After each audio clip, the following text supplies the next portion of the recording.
और बच्चों के हालचाल कैसे हो? मैं अभी करीब आधे घंटे पहले ही ऑफिस से आया हूँ।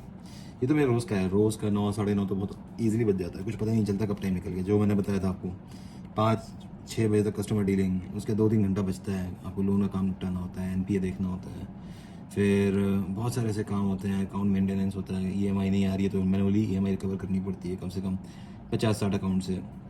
उसके कस्टमर ग्रीवेंसेस रहते हैं, उनको टैकल करना पड़ता है।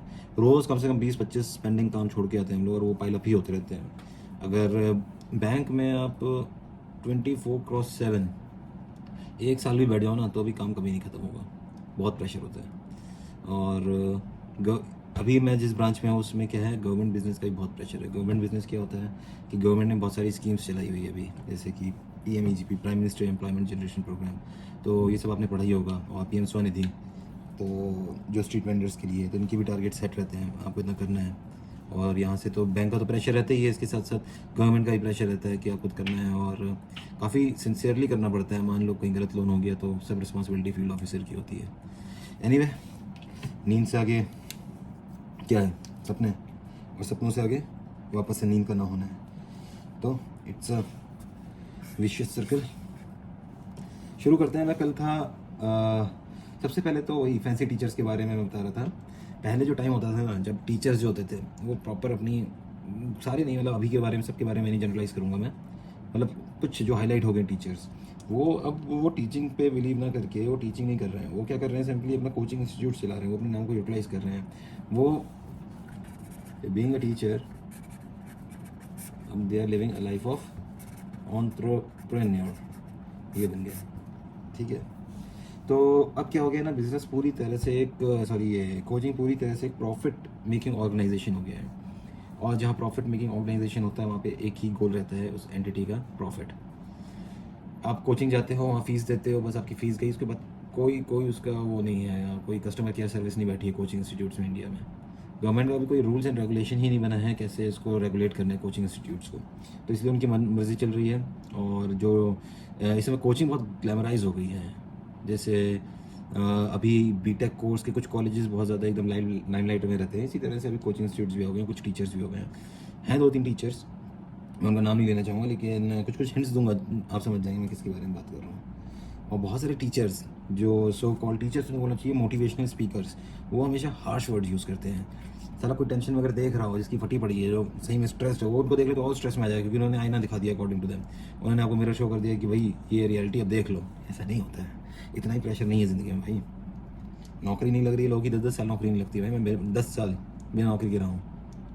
मतलब टेंशन होती थी, ऐसी टेंशन भी नहीं होती थी एकदम कि क्या करें, सुसाइड कर लो या कुछ कर लो, ऐसे ऐसा कभी नहीं आया दिमाग में। ठीक है, आपके पास प्लान अगर है, हमेशा प्लान होना चाहिए। अगर प्लान है तो कभी कोई फ्रस्ट्रेशन नहीं होगा। लेकिन आजकल ये कोचिंग इंस्टीट्यूट्स ने इतना उसको कंपटीशन में कन्वर्ट कर दिया है हर एक जगह। ये नहीं करोगे तो सड़क पे आ जाओगे, सपने पूरे करो, माँ बाप के सपने पूरे, ये सब ठीक है, एक लेवल तक सही लगता है। उसके बाद थोड़ा प्रैक्टिकली बनना पड़ता है। कोई एग्ज़ाम नहीं क्लियर हो रहा है, कोई दिक्कत नहीं, कोई बात नहीं, होगा आज नहीं, दो कल, कल नहीं परसों, कभी ना कभी हो जाएगा यार। ठीक है, खैर आज मैं थोड़ा सा बताऊंगा इंटरव्यू के बारे में। इंटरव्यू, ठीक है, इंटरव्यू हम लोग top to bottom approach use करेंगे, top to bottom.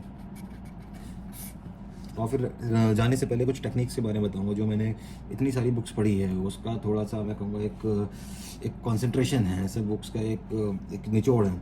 For example जैसे अब द सीक्रेट पढ़ना, ठीक है, इसी तरह से the power of your subconscious mind पढ़ना, और लॉ ऑफ अट्रैक्शंस की बहुत सारी बुक्स हैं वो थोड़ा पढ़ना, क्रिएटिव विजुअलाइजेशन।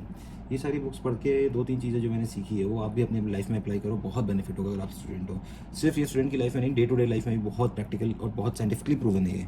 ठीक है, जो मैं बताऊँगा एंड में। अभी खैर इंटरव्यू के बारे में बात करते हैं। इंटरव्यू क्या होता है, आपको क्या लगता है इंटरव्यू क्या है? इंटरव्यू आजकल, अभी मैं ऐसे यूट्यूब पे कुछ स्क्रॉल कर रहा था, कुछ कोचिंग इंस्टीट्यूट्स के बारे में आ गया, क्योंकि इससे रिलेटेड सजेशन दिखा रहा था कुछ एसबीआई से, तो मैंने देखा उसमें इंटरव्यू के ऊपर पूरा how to crack mock interview, ये सब कुछ ज़रूरत नहीं है भाई, कुछ ज़रूरत नहीं है सबकी। इंटरव्यू कुछ नहीं है, वहाँ पे आप प्रेजेंट कैसे करते हो खुद को। मतलब जो इंटरव्यूअर होगा ना, स्टार्टिंग के आप अगर 10 मिनट भी चला आपको इंटरव्यू, मेरा तो भाई 8 मिनट चला था एग्जैक्टली। और जो मेरे बैचमेट्स थे, मतलब वहाँ पे इंटरव्यू देने आए थे जो, वो लोग का आधा घंटा 45 मिनट्स ये सब चला था, और मेरे मार्क्स थे 45 आउट ऑफ 50। जो जीडी और इंटरव्यू की मिला के बनते हैं। मुझे अपने इंटरव्यू के एग्जैक्ट मार्क्स नहीं याद हैं, लेकिन 45 मार्क्स थे मेरे। और 5 नंबर मेरे जो कटे थे वो मतलब जीडी और इंटरव्यू मिला के कटे थे। मेरे ख्याल से 3 नंबर इंटरव्यू में कटे थे और बाकी के 2 नंबर जीडी में कटे थे। तो तैयारी कैसे करनी है इंटरव्यू की वो मैं बताता हूँ। इंटरव्यू के लिए सबसे पहले आप एक सिंपल सी चीज़ करो। इंडियन आर्मी का गूगल करना, Indian army SSB PIQ personal information questionnaire. ये आप गूगल कर लो, इमेजेस में जाके एक फॉर्म आ जाएगा आपके सामने, ठीक है। इसमें क्या है, इससे बाहर ज़्यादा चीज़ें नहीं पूछेंगे वो। इसके बेस पे ही आपको तैयारी करनी है इंटरव्यू की। वो सामने वाला कोई भी रैंडम क्वेश्चन नहीं पूछेगा, वो पूछेगा पढ़ाई से रिलेटेड रैंडम क्वेश्चन नहीं। जो भी क्रॉस क्वेश्चन पूछेगा ना, इसमें से ही पूछेगा। मतलब ये जो है, ये जितने भी इंटरव्यू इंडिया में, one of the toughest interview होता है SSB, सर्विसेज सिलेक्शन बोर्ड का। तो ये अगर आपने इसके बेस पे तैयारी करी ना, आपका SBI या कोई भी बैंक एग्जाम जैसे इंटरव्यू बहुत ईजिली निकलना तो नहीं, बहुत अच्छे आप परफॉर्म करोगे वहाँ पे, ठीक है। तो सबसे पहले जो PIQ रहता है उसमें क्या है, आपसे बेसिक इन्फॉर्मेशन, मतलब कहाँ से शुरुआत होती है आपके इंटरव्यू की। आपने 8th class, 9th class, 10th class, ये उसमें नहीं है, लेकिन फिर भी आपको पता होना चाहिए कहाँ से करिए, आपकी परसेंटेज कितनी थी 8th क्लास से शुरू करके।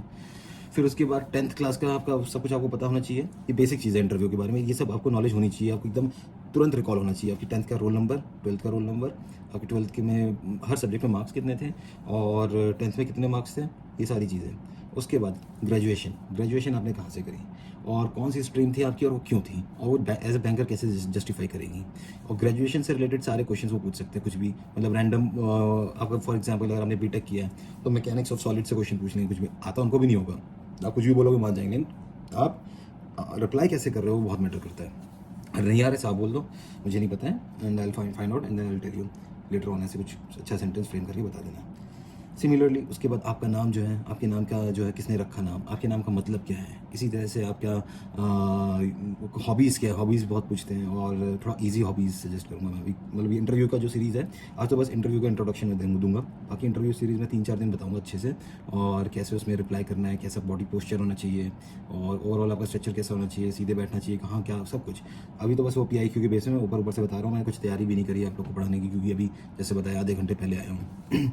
तो इसके बाद जो है ये पूछेंगे कि आपका रोल मॉडल कौन है, बेस्ट मेमोरी कौन सी थी आपकी लाइफ की, वर्स्ट मेमोरी क्या थी, और इसका आंसर कैसे करना है, ये सब मैं बताऊँगा। ये सब आप ऊपर से तैयारी कर लो, और थोड़ा सा अगर हो सके कमेंट सेक्शन में भी लिख देना, तो मैं अच्छे से गाइड कर सकता हूँ फिर।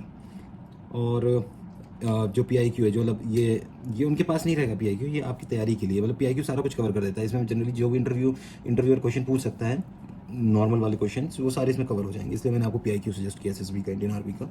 तो इसमें आपसे ये भी पूछेंगे आपका 3 पॉजिटिव क्वालिटी बताओ, फिर उसके बाद ये बोलेंगे आपको अपने बारे में क्या नहीं अच्छा लगता है, और बाकी फिर ये भी पूछ सकते हैं आपके पेरेंट्स के बारे में, आपका जो आपके ऊपर जो ओपिनियन है आपके पेरेंट्स का वो क्या है, आपके फ्रेंड्स का क्या ओपिनियन है आपके बारे में, स्ट्रेंथ बताओ, वीकनेस बताओ। मुझसे पूछा था 3 स्ट्रेंथ बताओ, मैंने बताया था, मैंने फौजी स्ट्रेंथ बता दी थी अपनी, जो मैं SSB की तैयारी करके गया था। भाई साहब इंटरव्यूअर हिल के रह गई थी, लेडी थी, तो और पूरा एकदम फौजी तरह से दिया, लेफ्टिनेंट की तरह दिया इंटरव्यू, सारे नंबर पूरे हैं, ऐसे तुम्हें भी देना है।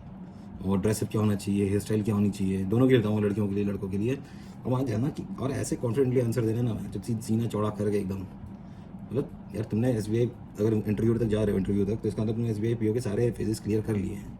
सिलेक्शन होना ना होना तो बात की बात है, जितना तुम सोचोगे ना कि यार सिलेक्शन होगा ही नहीं होगा, इंटरव्यूअर कौन है, अंदर क्या है, ये सब फर्क ही नहीं पड़ता। नहीं होगा ये मान के जाओ नहीं होगा, तो तुम कॉन्फिडेंटली आंसर कर सकते हो। आज फंबल भी बहुत कर रहा हूँ, मेरी कॉफ़ी भी खत्म हो गई है, देखो थोड़ी सी बची है, ब्लैक कॉफ़ी पीता हूँ है ना। तो पहले अपने बारे में सब कुछ पता कर लो, नाम की मीनिंग, नाम किसने रखा, 10th फेवरेट सब्जेक्ट कौन सा था स्कूल में, बेस्ट फ्रेंड का नाम क्या है, ये सब ऐसे रटा होना चाहिए ना, कहीं से भी कोई कुछ पूछे तुरंत आंसर दो। रोल नंबर क्या था 10th में, साइंस क्यों ली, जब इसमें मान लो आपने 12th में साइंस लिया है और उसके बाद BA या BCom किया है, बोलेंगे कॉन्ट्राडिक्शन क्यों है, परसेंटेज कम ज़्यादा क्यों है, ये सारी चीज़ एकदम बाय हार्ट बताना चाहिए। जस्टिफिकेशन ऐसा होना चाहिए सामने वाला का एकदम मुंह बंद हो जाए, ऐसा कुछ। मान लो तुम्हारे 10th में कम परसेंटेज है, 12th में एकदम से बढ़ गया है, या इसका वाइस वर्सा, 10th में ज़्यादा थे 12th में कम हो गए, तो इसका कवर अप करने का सब बताऊंगा, कैसे कवर अप करना है, क्या कहाँ पे वो लोग फंसाने की कोशिश करते हैं। और वही सब मुझसे पूछा था कि आप IIT कानपुर से हैं और उसके बाद आप यहाँ पे आना चाह रहे हैं, ऐसा क्यों है। तो कभी भी ऐसे आंसर मत करना कि ये जो है मेरा एक वो था, ये एक बैकअप प्लान है। ऐसे कुछ आंसर करना है कि ये भी अच्छा है, मेरा प्लान कुछ और था, और कि जिस उनके लिए बोल रहा हूँ जिनका काफ़ी गैप हो गया, अदरवाइज़ ये क्वेश्चन पूछेंगे नहीं किसी से। मैं तो 10 साल का, 10 तो नहीं 8.5 साल का मेरा कुछ गैप है, तो मैंने जस्टिफाई किया। और बैंक कोई बहुत अच्छी ऑर्गेनाइजेशन बता के उसको कवर कर लिया था, तभी अच्छे नंबर मिले। मैंने सारे क्वेश्चंस का आंसर दिया था, और एक फालतू सा क्वेश्चन पूछा था, बस वो नहीं कर पाया था मैं। मुझसे क्वेश्चन पूछा था, फालतू तो नहीं, लेकिन हाँ ठीक है, बाहर के लोग को क्या पता, उस टाइम मुझसे पता नहीं क्यों पूछा। मुझसे पूछा था कि मान लो आप बैंक ये ब्रांच मैनेजर हो और आपके लॉकर में कोई बॉम्ब रख के जाता है, तो आप इसको कैसे इंश्योर करोगे कि आपके लॉकर में कोई ऐसी चीज़ ना रख के जाए जिससे कि कुछ ऐसा ह्यूमन लॉस हो सकता है। तो मैंने तो वही बताया, मुझे जो उस समय समझ में आया था कि वो मेटल डिटेक्टर लगा देंगे। तो उसने बोला मेटल डिटेक्टर तो हर जगह होता नहीं, कि मैंने तो बहुत कम ब्रांचेस में देखा है, और उसके अलावा कुछ तो मैं फ्रिस्किंग करेंगे, सिक्योरिटी गार्ड जो है हाथ में वो लेके जो मेटल डिटेक्टर होता है छोटा सा, उससे फ्रिस्किंग करेगा। तो उसने वो ये भी प्रैक्टिकल आंसर नहीं है, क्योंकि कस्टमर की भीड़ इतनी ज़्यादा होती है। मैं इसका आंसर जनरली नहीं कर पाया, और आज तक मुझे किसी ने इसका आंसर नहीं दिया। इवन अपने ब्रांच मैनेजर से पूछा है, बहुत सारे लोग से पूछा है, ऐसे ऐसे क्वेश्चन पूछेंगे वो। और गवर्नमेंट की स्कीम्स के बारे में कुछ पूछेंगे आपसे, अभी जो लेटेस्ट गवर्नमेंट स्कीम लॉन्च हुई है उसके प्रोज एंड कॉन्स, और ये सब जनरल, ये एकदम शार्प, एकदम अच्छे से नहीं पता होना चाहिए, ऊपर से चीज़ें पता होनी चाहिए। एक्चुअली कुछ आंसर जो है ना, आप वहीं पे आपको पता चलेगा कि क्या बोलना है, एकदम से आपके मुंह में आ जाएगा। और ये मत सोचो इंग्लिश में देना है या हिंदी में देना है, आप जिस भी लैंग्वेज में रहो दो, उसी में स्टक रहो, स्टक नहीं स्टिक रहो। खैर, हिंदी में दे रहे हो तो हिंदी में देना पूरा इंटरव्यू, इंग्लिश में दे रहे हो तो इंग्लिश में देना, लैंग्वेजेस स्विच मत करना। हिंदी से बार बार इंग्लिश में आओगे तो लगेगा फालतू के लिए वाना भी कूल बन रहा है, इंग्लिश से हिंदी में होता है ऐसा लगेगा कूल बनने के लिए इंग्लिश यूज़ किया था, बोल नहीं पा रहा है, कॉन्फिडेंस लैक करेगा, है ना। क्या है इंडिया मेंटालिटी, क्या जिसको इंग्लिश आती है वो कूल समझा जाता है। और ये सारी चीज़ें जाके स्विट्ज़रलैंड में पता चलती हैं, जहाँ पे इंग्लिश को कोई डैम भी नहीं देता। खैर, अभी सबसे पहला आज काम है आप लोग का एसएसबी से पीआईक्यू, एसएसबी की साइट पे जाके Indian army SSB PIQ form ऐसे गूगल करना, फिर इमेजेस पे जाना, वहाँ बहुत सारे फॉर्म होंगे, कोई भी स्क्रीनशॉट लेके रख लेना, और उसमें जो जो क्वेश्चन है वो बिना इधर उधर नेटवर्क से देखे जो आपको आंसर उसका समझ में आ रहा है वही लिखना, ठीक है। और हॉबीज़ वगैरह कुछ ऐसी एकदम हार्डकोर हॉबीज़ मत लिख देना, जैसे कि न्यूज़पेपर पढ़ना तो गलती से मत लिखना भाई, क्योंकि अगर न्यूज़पेपर रीडिंग लिख दिया ना अगर, तो भाई साहब जो हालत होती है ना, वैसा दौड़ा के मारते हैं। फिर कुछ ईजी सी ऐसी हॉबी लिख देना जो सही में हॉबी भी है यार। मेरी तो कुकिंग थी, मैंने कुकिंग लिख दिया, और दूसरी मेरी थी फोटोग्राफी, वो थोड़ी बहुत मतलब, अब फोटोग्राफी में 5-6 टेक्निकल मैंने पॉइंट मार दिए तो शांत हो गए थे वो लोग, बोले कोई एकदम वो सब नहीं होते, वो भी प्रोबेशनरी ऑफिसर नहीं कौन से बैच के रहते हैं, ठीक है। तो और बैंकर्स का बाहर का ज़्यादा एक्सपोजर रहता है नहीं, दिन भर तो नौकरी में निकलता है, शाम को क्या ही उनको पता होगा, तो कुछ भी बोल दो।